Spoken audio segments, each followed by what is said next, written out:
Hello guys, সবাই কেমন আছেন? আমার হাতে যে ফোনটি দেখছেন এটি হচ্ছে আইফোন 8 প্লাস। এই ফোনটির প্রবলেম হচ্ছে ফোনটি ডেড। তো ফোনটি আমি যদি চার্জে লাগাই কত রিডিং নিয়ে আমি আপনাদের দেখাচ্ছি।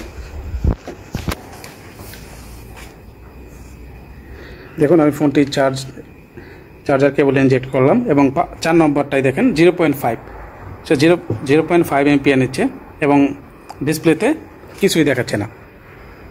এখন মাল্টিমিটার দিয়ে মেপে দেখবে অ্যাকচুয়ালি ব্যাটারি কানেকশনে কত জিআর ভ্যালু দেখায়।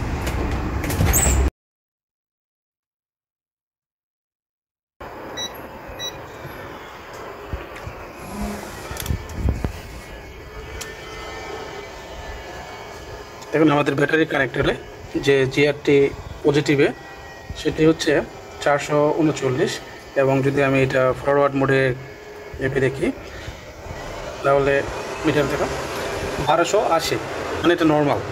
তার মানে আমাদের ভিভাট লাইনটা ঠিক আছে। এখন আমি পাওয়ার সাপ্লাই লাগাই দেখবো যে অ্যাকচুয়ালি এটা কী কন্ডিশন। ওইখান থেকে দেখুন, আমি যখন পাওয়ার সাপ্লাই কানেক্ট দিলাম এটা অটো রিডিং নিচ্ছে। দেখুন 0.79, 80 এরকম রিডিং নিচ্ছে। তার মানে ফোনটি শর্ট আছে। তো এখন আমি আসলে দেখবো ফোনটি মাদারবোর্ডে কোন জায়গায় কীভাবে শর্ট। মাদারবোর্ডটা বোর্ড থেকে বের করে নেব। এখন আমি মাদারবোর্ডে আই স্ক্যানিং করবো, দেখবো কোনো কিছু দেখা যায় কিনা বা কোনো শর্ট এ ধরনের কোনো কিছু পাই কিনা।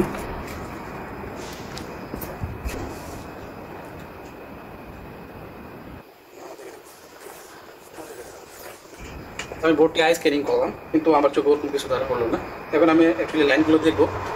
মূলত আইফোন 8 প্লাসে 3টে ভোল্টেজের লাইন থাকে, একটা বিসিসি মেইন, একটা বিবিএড বিসিসি, আর একটা হচ্ছে বিডিডি বুস্ট। এখন অ্যাকচুয়ালি দেখবো কোন লাইনটাতে শর্ট আছে। এটা হচ্ছে বিবিএড বিসিসি। তো এই বিবিএড বিসিসি এখান থেকে সোজা লাইনটা চলে গেছে, এখানে একটা এলডিও আছে, এলডিওর মাধ্যমে মেইন চার্জিং আইসিতে ঢুকছে। এখন এইখানে এই যে দেখুন, এখানে দুটা ছোটো ছোটো ক্যাপাসিটর আছে। তো এখন এই দুইটা ক্যাপাসিটারে দেখবো কোনো প্রকার শর্ট আছে কিনা। দেখুন, এই দুটো হচ্ছে সেই দুটো ক্যাপাসিটার। তো এটার এক পাশে হলো গ্রাউন্ড। আচ্ছা, এখানে আমি ডট ভ্যালু দিয়ে নিলাম। দেখেন এই পাশে এটা হচ্ছে গ্রাউন্ড এবং অপোজিট পাশে হচ্ছে লাইন। এটাতে 452 ভ্যালু আছে। দেখেন মাল্টিমিটার যদি দেখাই 452, তার মানে লাইনটাতে কোনো শর্ট নেই। এখন আমরা দেখব এরপরে কোথায় গেছে। দেখুন এখানে বিবিএড বিসিসি থেকে এটা চলে গেছে বিডিডি মেইন। তো এখন দেখবো এই বিডিডি মেইন লাইনে কোনো শর্ট আছে কিনা। যদি বিডিডি মেইনে ক্লিক করি তাহলে এখানে আমাকে দেখাবে কোথায় কোথায় লাইনটা গেছে। তো এই যে দেখতে পাচ্ছেন এই কর্নারে একটা ক্যাপাসিটর আছে। তো আমি এখন এই ক্যাপাসিটরটাতে ভ্যালু মেপে দেখবো যে লাইনটা শর্ট আছে কিনা। এটা হচ্ছে বিডিডি মেইন। তাহলে এই যে দেখতে পাচ্ছেন এখানে যে একটা টিপি পয়েন্ট দেখা যাচ্ছে, এখানে কোনো রেজিস্টার নেই কিন্তু টিপি পয়েন্ট আছে। আমি যদি টিপি পয়েন্টে চেক করি এখানে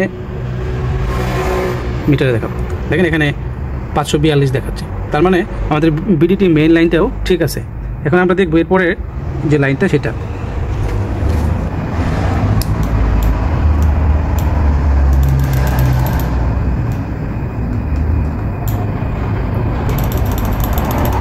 জুম আউট করে নিলাম।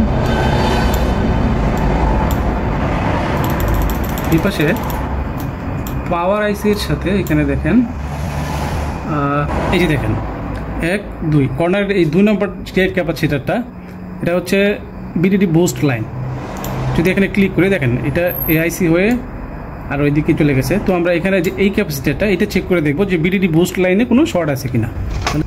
এই যে দেখুন এই কর্নারে 1, 2 এই যে লাইনটা, এটার এই পাশে হচ্ছে আপনার পজিটিভ। তো আমি যদি এই পজিটিভে এখানে মানটা দেখি, দেখেন আমাদের মাল্টিমিটারে দেখেন 0.001 দেখাচ্ছে। তার মানে এই লাইনটা শর্ট আছে। এবার এই পাশে যদি দেখি যে গ্রাউন্ডে আছে এবং পজিটিভেও গ্রাউন্ড আছে, মাঝে মধ্যে 0.9ও দেখাচ্ছে। তার মানে আমাদের লাইনটা শর্ট। তো আমরা এখন দেখবো যে এই বিডিডি বুস্ট লাইনটা বোর্ডে কোথায় কোথায় গেছে।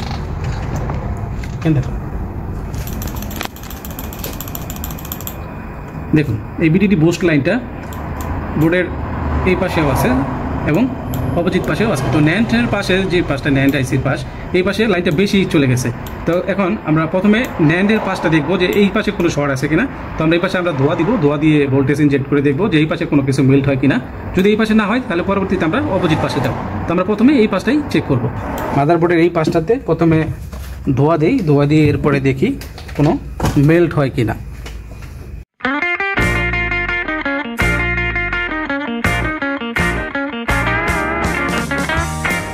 দেখুন আমি এখন ভোল্টেজটা ইনজেক্ট করছি, দেখতে পেলেন এইখানে যে ক্যাপাসিটারটা আছে এই ক্যাপাসিটারটা মেল্ট হয়েছে। তো আমি আপনাদের আবারও দেখাই। দেখুন আমি আপনাদের দেখানোর সুবিধার্থে আবারও ভোল্টেজ ইনজেক্ট করছি।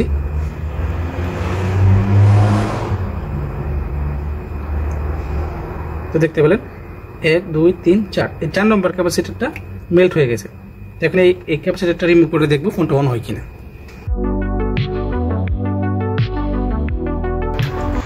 এখন আমি মাদারবোর্ডটি বোর্ডে সেট আপ করবো, সেট আপ করে দেখবো অ্যাকচুয়ালি আমাদের যে প্রবলেমটি ছিল সেটি সলভ হয়েছে কিনা।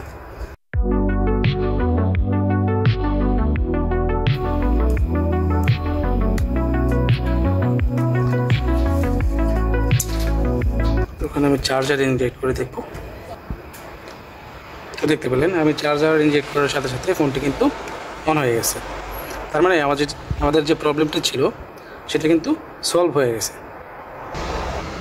তো দেখতে পেলেন গাইস, ফোনটি কিন্তু ঠিক হয়ে গেল।